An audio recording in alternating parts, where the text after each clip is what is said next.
Hello, everybody. I wanted to make a quick video about crypto market psychology. So one of the best ways to actually see the market psychology playing out is through sentiment gauges. This can be through things like the Fear and Greed Index. You may have also seen the Altcoin Season Index, and you may also be familiar with Plan B's stock to flow model for Bitcoin.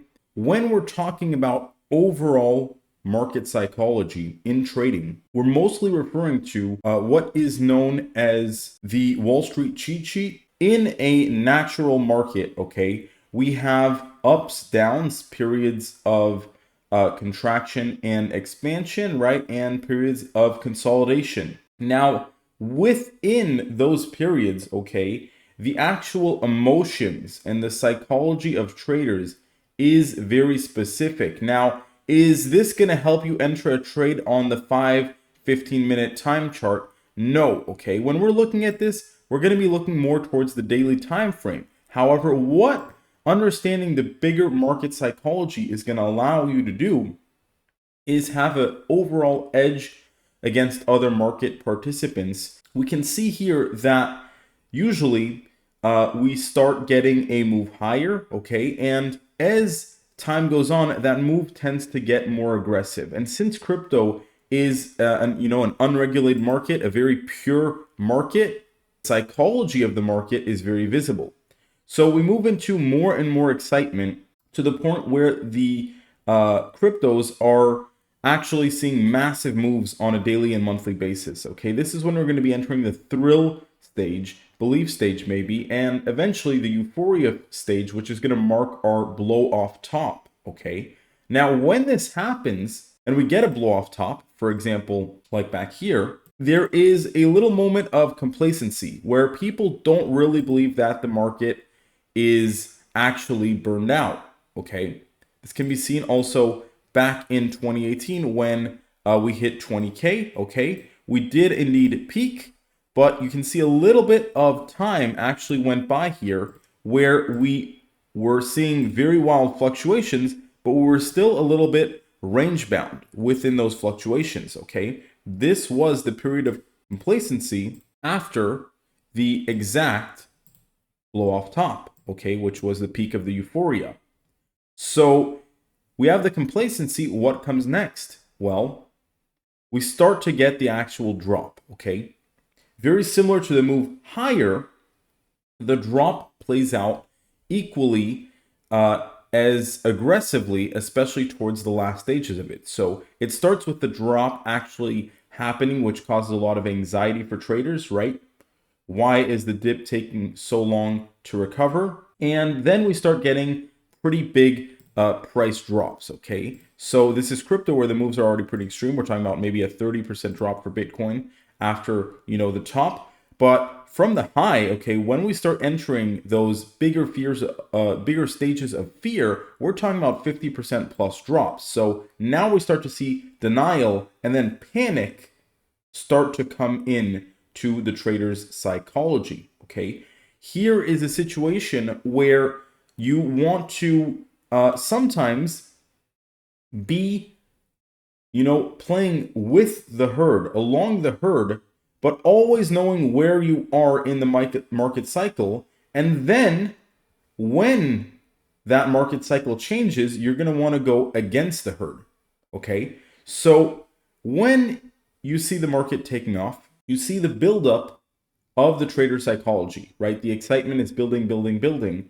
You want to sell at the thrill or right when the market is getting its biggest spikes, right? The euphoria, that's when you sell, okay? Do not dare to stay even to the point of complacency because you may even get caught up in it yourself and start to eat some of the drop. So you need to be very careful with how you are trading along the market, right? Now, of course, when the market is hot, right? When people are longing, you can long with them and catch that trend higher, okay? Because these market cycles allow you to play these trends. What the Wall Street cheat sheet does is actually keep you in check, basically, that you're not going to get caught up like the rest of the market. Now, when we see the drop play out, here is going to be a situation where we know that the overall trend is now down, okay? This is a situation where you want to be shorting, bounce back, you short it because you know that the trend is lower. And I also want you to pay attention to how the drop plays out, right? At first we get, a big drop, then it kind of consolidates, we're still moving lower. Then we start getting our very big sharp moves downwards. And then that last one over here, but you can see that in the actual cheat sheet, it does show that the end of the negative stage, right, or the drop, is the worst of it. Okay, and that's normal because that's when people are not able to hold their investments of them. So massive panic selling comes into play. So these cycles are very clear and repeat themselves. And this is just a natural movement of crypto. Okay, right now we're actually on Bitcoin building back up that bullish phase where we're currently, I believe, somewhere in the belief phase. Okay, so we're not even yet at the thrill or the euphoria. We're barely hitting all-time highs here. So we have quite a lot more room to go. Once we start getting even higher to 150, possibly 200K, that's when we're going to see those tops. That might be the one to, kill the hype. Okay, but it takes time and it takes very, very aggressive moves to get to the euphoria state. After we get the big drop lower, we have once again a period of consolidation, a bear cycle, where it really is just absolute, negativity in the market. Okay, so no one is really thinking about longing, and typically this is the best time to long. You might have heard that crypto has bull and bear market cycles. This is totally true, right? You can see our first big bust cycle after the top at 20K, right? So 2018 to 2020, bull bear market. What was that period? Well, we have it in the cheat sheet. It was this period of depression, right? Where nothing really happens. It's just all negativity. Have we had other of those? Yes, we have.